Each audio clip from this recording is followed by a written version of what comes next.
You're listening to Witch Wednesdays, a semi-weekly podcast source for all things witchcraft in the modern world. Join your host, Steph, on Wednesday mornings to chat about seasons, Sabbats, and all new witchcraft topics to help you make your life more magical.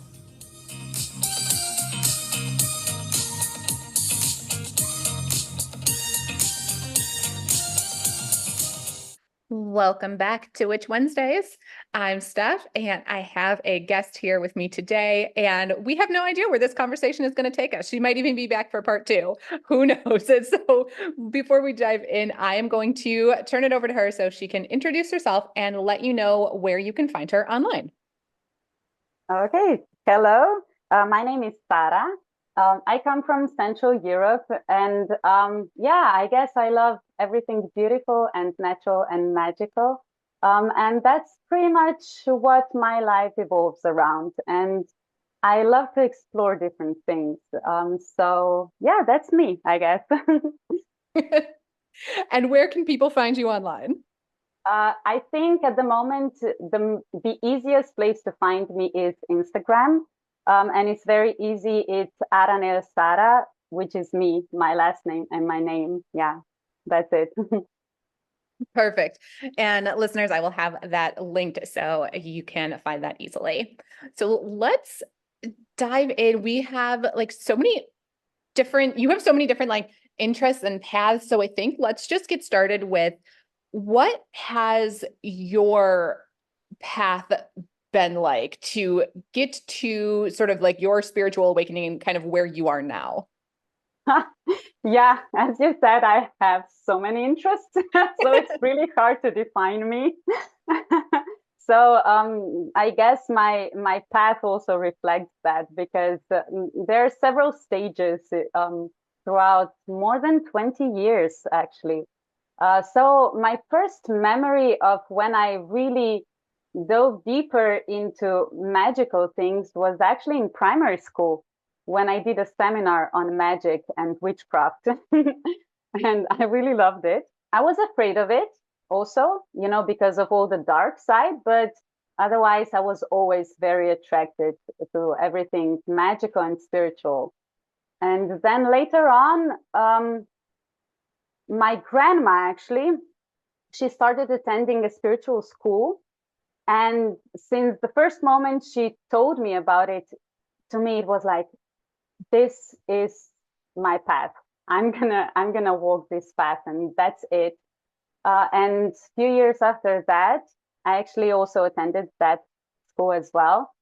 And at the beginning, it was really wonderful. We meditated, we studied sacred geometry and stuff like that. But then I also saw how very supportive things can turn into very scary and really toxic, ways. So I saw how, let's say, a cult happens, and that nobody really enrolls for a cult. It actually happens step by step, very slightly. So I also realized that you should never let somebody else lead you entirely. You should always listen to your gut feeling and to what your inner feeling is telling you. And you should always be your own first and last reference.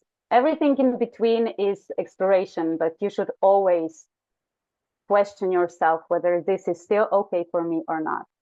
And then I studied anthropology, and anthropology obviously is a lot about the ancient traditions and rituals and stuff like that. So that was more like mind exploration through studying and stuff like that, which I still love. I love history. But then after that, after this, really strange experience with that school, I kind of took a break from everything spiritual for a while. But then I remember at the end of my studies, I got near to the burnout because I was studying full time and I had two jobs and it was really stressful. And at a certain point, I realized that my eyes don't shine anymore. And for me, that was really alarming because that was the thing that I loved about myself the most, that I was full of life and full of passion and interest. And then I just dimmed myself. And that's when I got back to the meditation and to my personal rituals. But it was nothing like before, when everything was really set in rules and, you know, you should do things properly. That's when I realized that I really need to do things my own way. And that was really important for the rest of my life, because I got to strange situations a few times later on as well. But it was never, let's say, dangerous for me, because I was so sure that I need to listen to my gut feeling. And whenever things got too weird, I would be like, I'm leaving this place and I know who I am. And yeah, I guess through all this, you know, like anthropological explorations and spiritual and stuff, I, at a certain point, I realized that to me, my most sacred connection is to my immediate environment, nature, the cycles of nature. And that's when I got to this, let's say, deep love of mine, which is the Celtic culture. And the Celts also inhabited this part of the world where I live in the past. It's Central Europe. And I realized that we still have so many elements of their ancient culture here. It's just got intertwined with the Christian culture, which obviously, you know, just, I don't know, overlaid the ancient traditions. And I started exploring how much sense do they still make, their traditions, the Celtic traditions, in today's world. And I saw that if something is so deeply rooted in nature and the cycles of nature, they will always make sense, because we still follow the same sun and the same moon and the same seasons. So I saw that that really supports me deeply when I listen to my body, to my psyche, and then connect them to the cycles that are happening around me. And that gives me so much stability and so much sense. And what I love the most probably is that it all connects me to this, you know, really long lineage of human beings on Earth. And it all got really, really simple, but really deep and so very beautiful. Yeah, so I guess that's kind of my story in very, very, very short.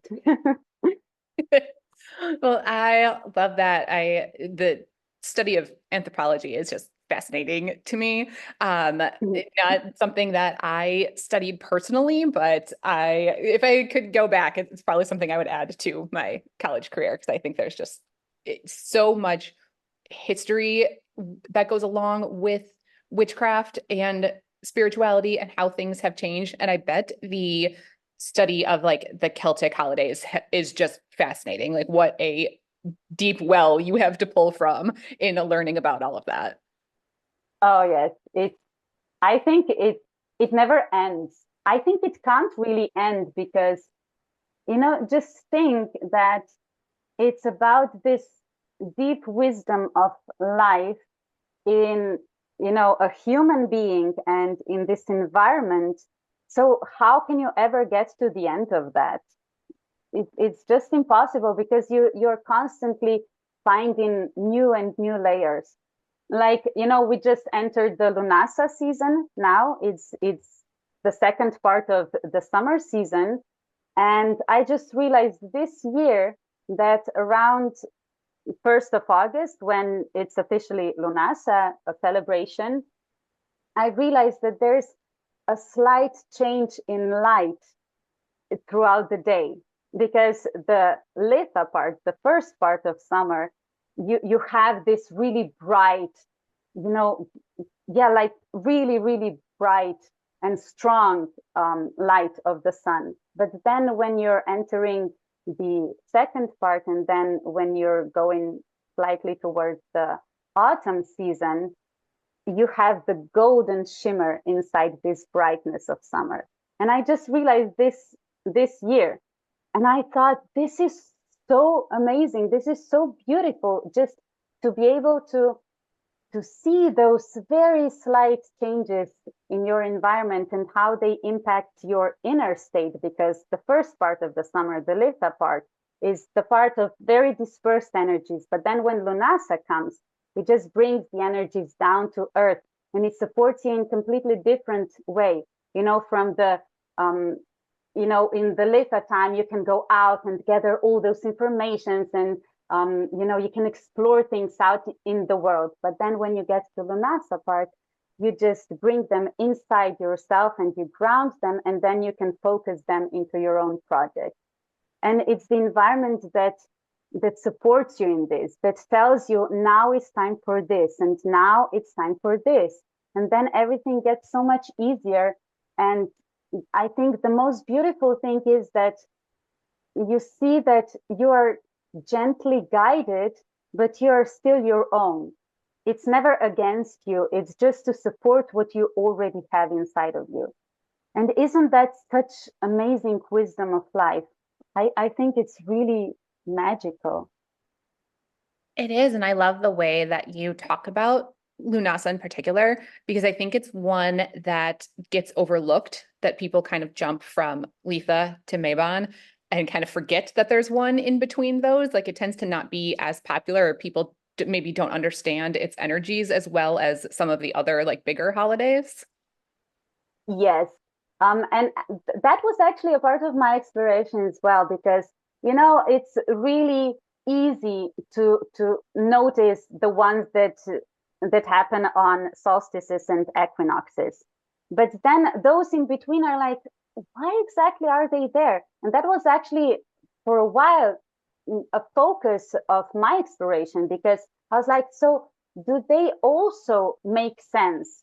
Since we easily see why somebody would celebrate an equinox, for instance, or a solstice, but why would somebody celebrate the time in between? But you see that there are some really fascinating changes quite, like every year, very much around the same time. It's not like, oh, it's completely different from year to year, but you notice that there are very similar changes in a very similar time in the year throughout the years. So they really do make sense. All the festivals or all the holidays, they really do make sense. And just think, how much wisdom there's been throughout the whole history of human beings. And for me, it was always really strange when I listened to certain historians and also anthropologists that were very much like, oh, but we know so much better today.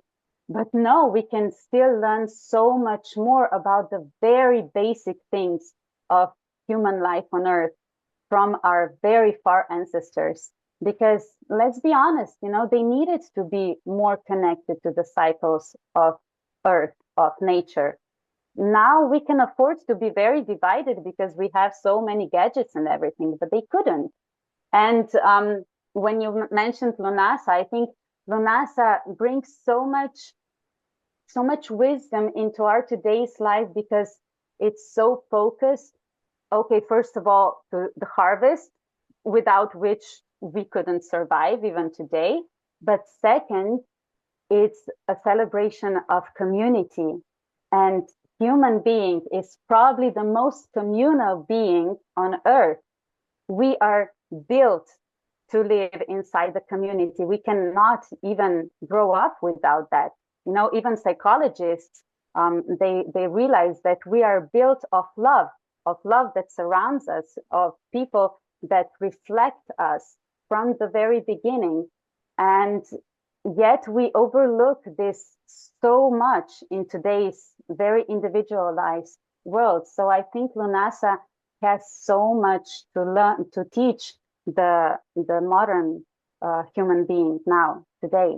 I think maybe even the most, because, it grounds us. Like, you cannot be on your own. You cannot survive. So you have to tend to these very important connections that you have with other human beings. Absolutely. And I think this was like perfect timing for us to record an episode together to be able to talk about this holiday in particular. Yes, yes, I love it. And as I understand, you are preparing a program based for other people to join. Is that correct? Based on the 8 Celtic holidays? Yes, and I'm so excited about that. It's not completely ready yet, but I think it's going to be in autumn time, in the Maybon time. So yeah, check out my Instagram. I'll definitely let everyone know about that. Yeah, and it's going to be about the whole cycle, a yearly program where we will get to know um, all the main things about these celebrations, but also everything that's connected to it. Like, so, okay, we will learn about, let's say, Lughnasadh, first of all, what it symbolizes, but then also about the importance of community and how we can build community, or, like the village in today's world. Why is it still so important? But yeah, first of all, what does that mean to me as an individual, and how can I support myself in this area of life? So it's going to be very individualized. It's going to be, the work in a group, because I think that group dynamics gives so much more to the individual, because you always learn so much more when you also listen to somebody else talking about their own experiences. You open the parts of yourself that you wouldn't otherwise if you were alone.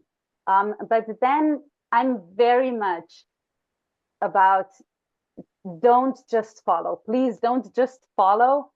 Not a guru, not a teacher, not a certain set of rules or anything. You always have to pay attention to yourself, what you're feeling, what you're experiencing. Like, for instance, somebody might have noticed this slight change of the light when Lughnasadh came. But to me, it was relevant now in this year. So it's the same in every other aspect of life. Something might be of great importance to me today, but it might not be for somebody else. And that's okay, that's valid.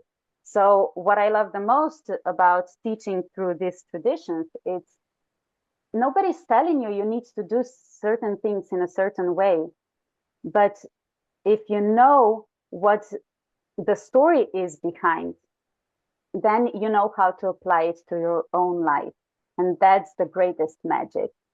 And I think that is the only thing that I can actually believe in, because I was always very non-religious, and some people would even say that I was a bit of a rebel, because I couldn't just silently, follow the rules. I would always question, so why is this like this? Please explain it to me. So that's exactly what I want to do in this program. I'm going to give you the symbolism and the explanation of why it was done this way, but then how can you apply it? And we're going to practice it through art, through body work, through stories, through different things, different approaches through which you can learn about yourself and about your environment, and then bring it both together. Yeah.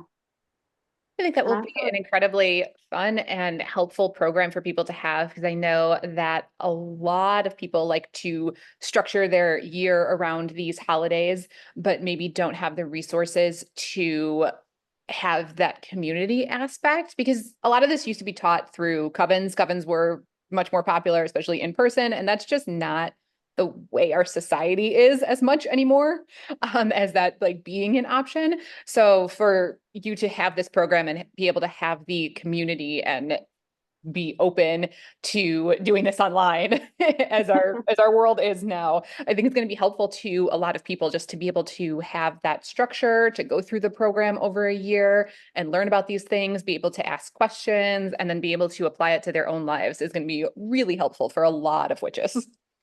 Yes, exactly. And I think that it's really important to approach it this way, because there are so many people that are sharing, so much of, let's say, personal ritualistic experience in this field. Like, if you go on YouTube or anywhere online, you're going to have so much material of what rituals people are doing.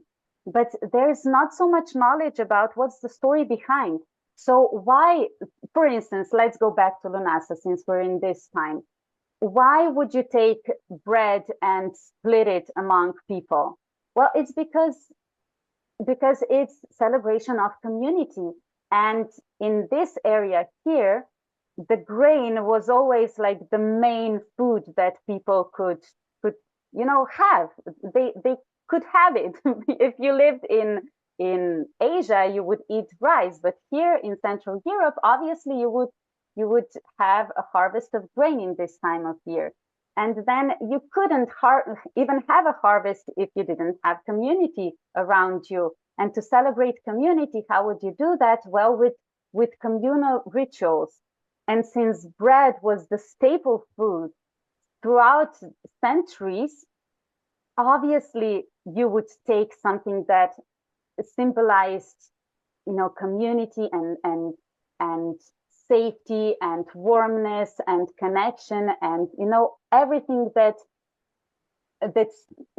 told you this is home, because bread is that symbol here in this part of the world. And now if you wanted to tighten the bonds between the members of the community, you would take this symbol of home and connectedness and then just put it into so many pieces as there were the members of the community and shared it among people. And this would, on symbolic level, connect them into one, wholeness. And today, in today's world, obviously you cannot do that because you might have very dear members of your community on the other side of the world, but you can still do the rituals that will support you in this part of your personal life. So you don't need to bake yourself bread, especially if you don't even like bread, but you can do your own ritual that will symbolize community to yourself. So it's the story that's important, because then you can apply it to whatever you want, and you can create your own rituals in whatever manner you want. And I think that's the way that we can empower the individual. And from this empowerment of the individual, we can create a harmonious community. I know that Lughnasadh has been important to you this year, but is it your favorite holiday? Do you have a different favorite out of them, or does it change for you every year?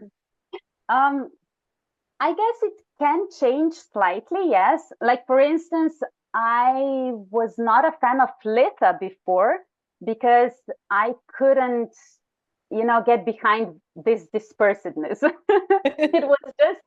It was too outside, and if you don't have so much capacity inside yourself, it can be a bit intimidating because it's inviting you to go out, and then it shines all the light to all the parts of your being that you might not want to show to the world.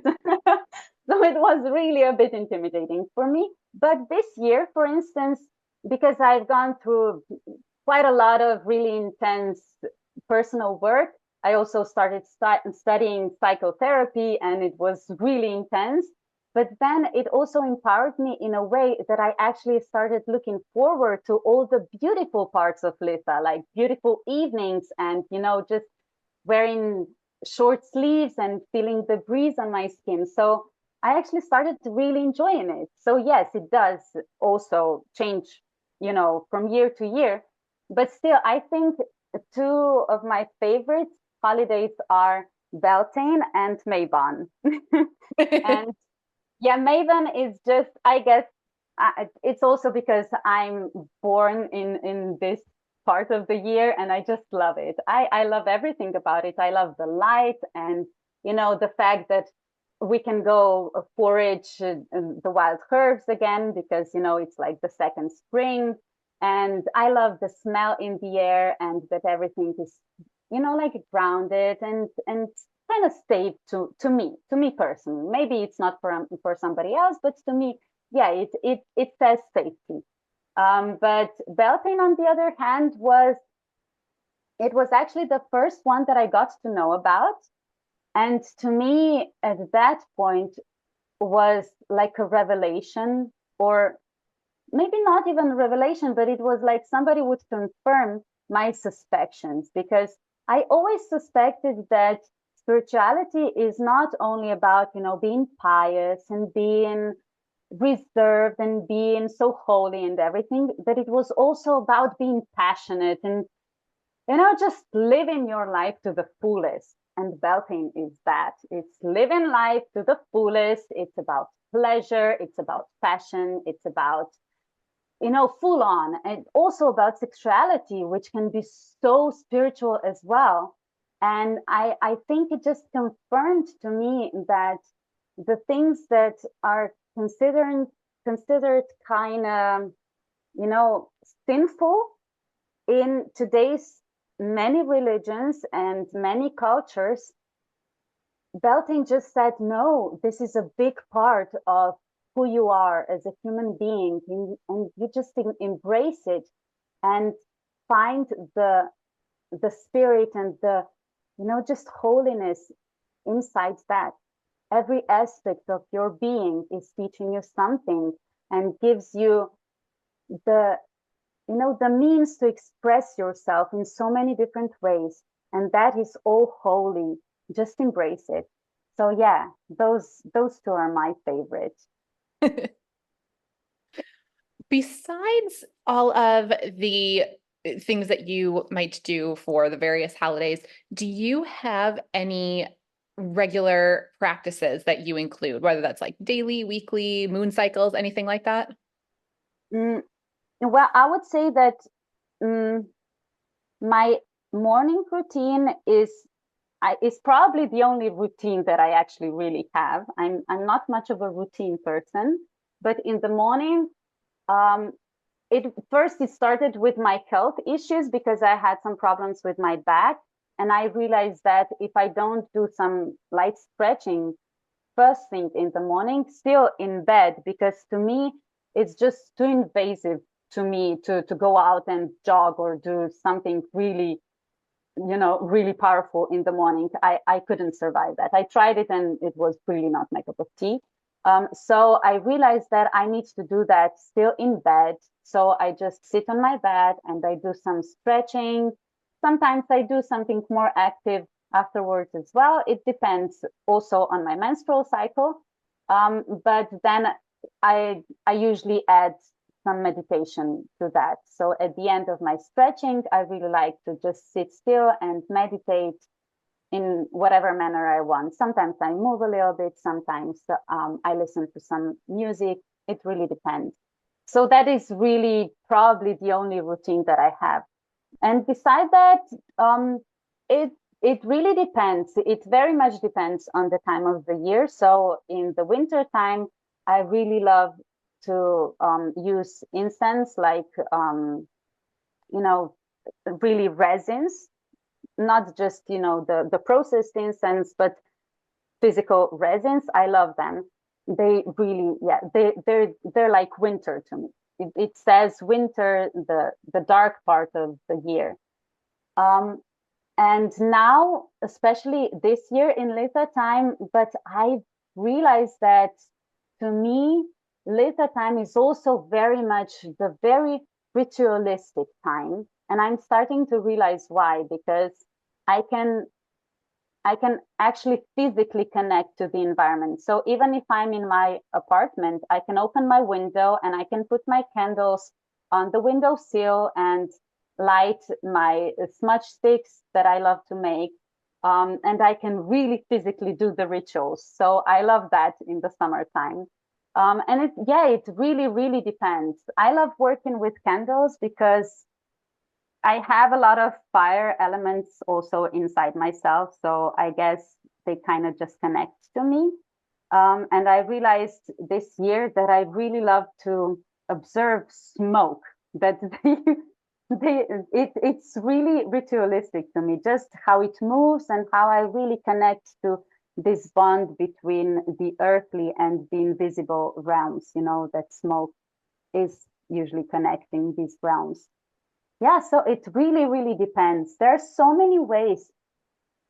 Just having a cup of coffee is very ritualistic to me. That to me is me time. And of course, that's ritual because it's something that you give to yourself, and it also represents you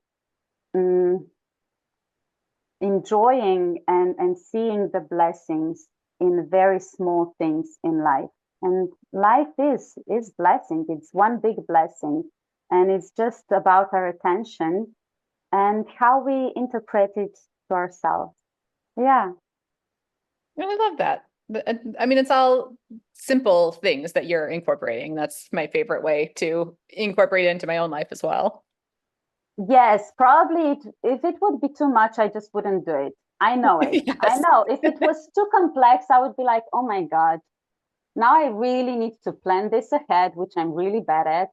And I really need to stick to it. And especially, my first way of meditating there at the beginning, in that really strange situation, it was really rigid and it was about saying the right words to the right time and doing the right mudras at the right time. And that just killed my spirit. And of course, at the end, I hated it. Honestly, at some point, I just hated the thought of doing that. And that's why I quit it for a few years until I realized that I need to personalize my things. And to me, I find so much joy in very simple things. Like, honestly, sometimes it's just standing by the river and see how it shimmers. And that in itself is sacred. And it's so connective. You can feel the connection between your being and the surrounding that is also full of this spirit that you can't really devoid yourself from it. And then if you find this bond in pretty much everything, it, in the end, it actually shows how much we are one with whole life on earth, how much everything is intertwined, and how much we influence each other and also support each other. And I think that is the greatest spirituality. I agree. And I feel the same way when I get out into nature and just observe like the smallest of moments. That's when I feel that it's like the most connected and like I am most at peace and within my own spiritual journey. Yes, yeah.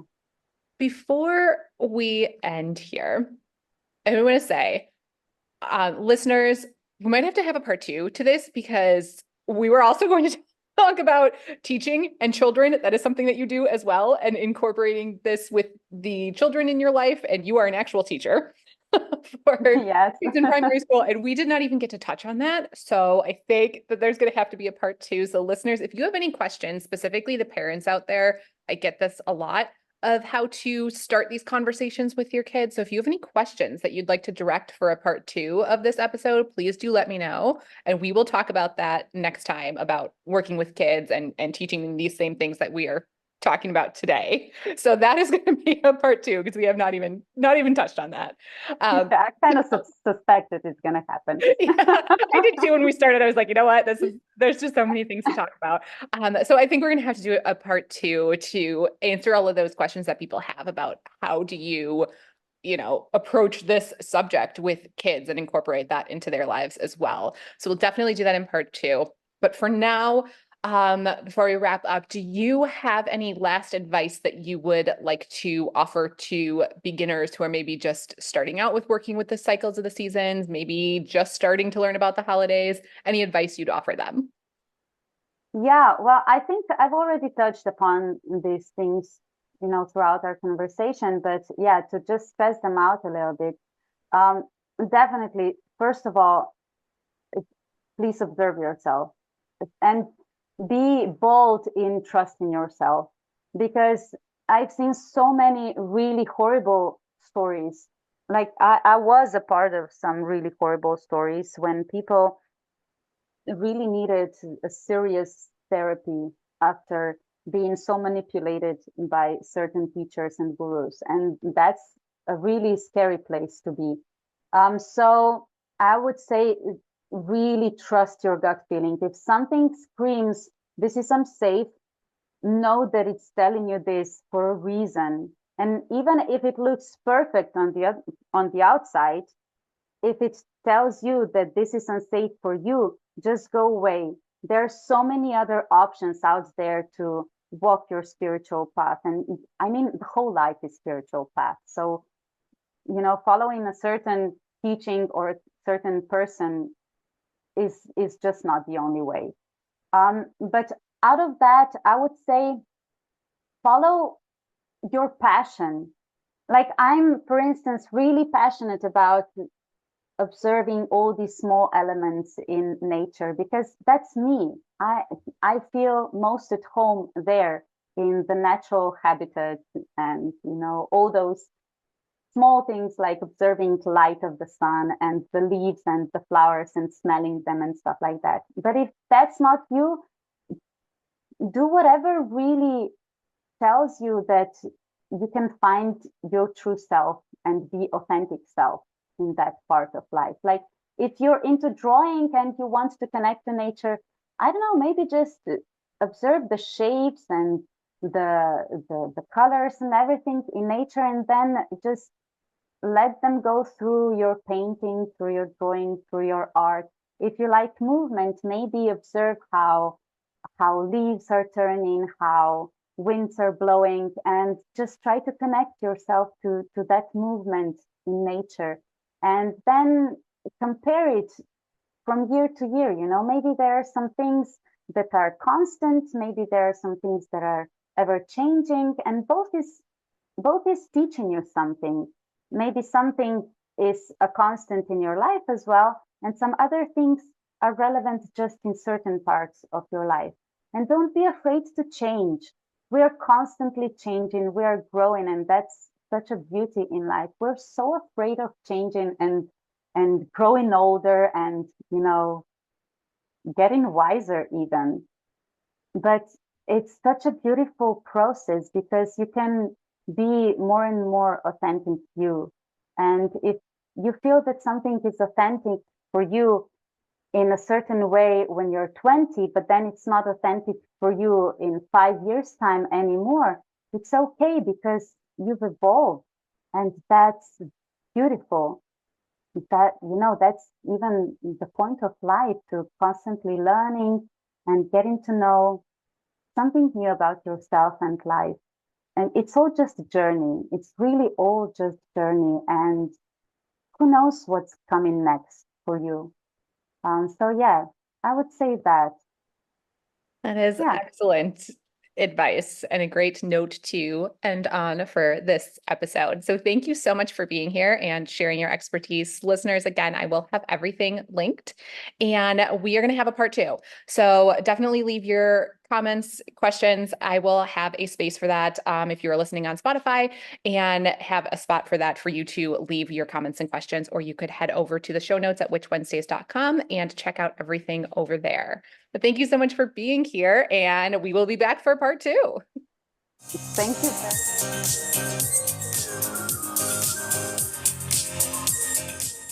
Need even more witchcraft in your life? Subscribe to Witch Wednesdays on Patreon and YouTube for all types of exclusive bonus content like spells, recipes, book reviews, and more, or even order personalized tarot readings and spells. Be sure to follow on Instagram at Witch Wednesdays Podcast.